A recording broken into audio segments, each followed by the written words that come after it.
Hello po mga kapatid, na-busy po ako. Kaya ngayon lang po lang ako makakapagbalita sa inyo mga kapatid. Salamat po sa ating Panginoong Hesus, sa ating mga makapangyarihan sa lahat. Alam niyo ba mga kapatid, napakasarap sa pakaramdam na isa po tayo sa instrumento ng ating Panginoong Diyos na nakakatulong sa mga taong nangangailangan na wala pong hinihinging kapalit. So, ano man po. May isa po kasi akong kaibigan mga kapatid. Bale, ito po ay nakita ko nung isang araw. Tagal na po kami hindi nagpangita. Siguro almost 1 month po. Sa kanya po kasi ako bumibili ng bigas. Ngayon po mga kapatid, napansin ko pagbati niya sa akin, nakita ko yung mukha niya. Meron siyang mga sugat-sugat dito sa ulo, sa noo niya. Tapos paglapit ko po sa kanya, napansin ko po na yung mukha niya ay hindi po katulad ng itsura niya dati.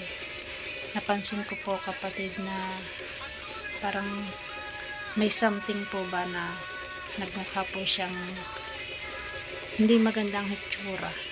Parang tumanda po ba. Ayun po, sabi niya sa akin, hindi daw po siya makatulog sa gabi. Madaling araw, pero pagdating ng araw naman, antok na antok daw po siya. Feeling niya na nanghihina po yung katawan niya. Tapos ang bigat-bigat ng katawan. Kanyang pakaramdam, ang ulo niya, medyo mabigat, masakit. Yun po mga kapatid, sa pahintulot po ng ating Panginoon Diyos, namisyonan po ito. Matapos pong makapagpabasbas ng tubig sa ating Panginoong Diyos, sa ngalan ng Panginoon sa Kristo, ay pinagkalob niya po ang kagalingan. Instant po na nawala yung pakaramdam niya na nanghihina po siya. At siya po ang nagpatotoo na okay na po yung pakaramdam niya. At nakita ko rin po sa kanyang mga mata na masaya na po siya. Ando na po yung ngiti sa kanyang labi na hindi katulad po nung una na napansin ko sa kanya na malungkot po siya. Pero after nang siya po ay pinagaling na ating Panginoon Diyos, ayun po mga kapatid, ang saya na po niya. Kaya nakakatuwa po mga kapatid po ba.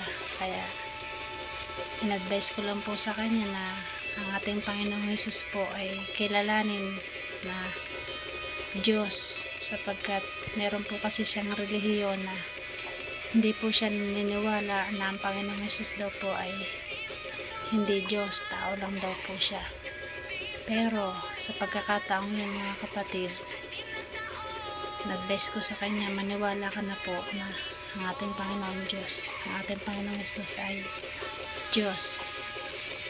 Kasi ang relihiyon po kasi okay naman po siya, pero ang pinaka-the best pa rin po ay ang pagkilala natin sa ating sarili na ang ating Panginoong Diyos ay isa, ang Diyos Ama, ang Diyos Anak at ang Holy Spirit.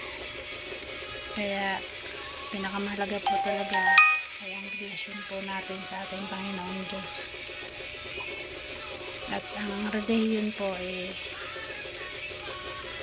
nirerespeto ko naman po kung ano po yung relihiyon niya, pero yun po yung proof niya na naniniwala po siya na ang kapangyarihan po natin Panginoon Diyos sa ngalan ng Panginoon sa Kristo pinagkaloob po sa kanya ang kanyang buong kagalingan mga kapatid. Ayun po, makakatuwa na meron po tayong natulungan na isang kapatid at yung paniniwala niya po nabago rin. Kaya pakasarap po sa pakaramdam na meron po tayong natutulungan at mabuksan po ang kaisipan tungkol po sa ating Panginoon Diyos. Yun lang po mga kapatid ang aking ibabalita sa inyo.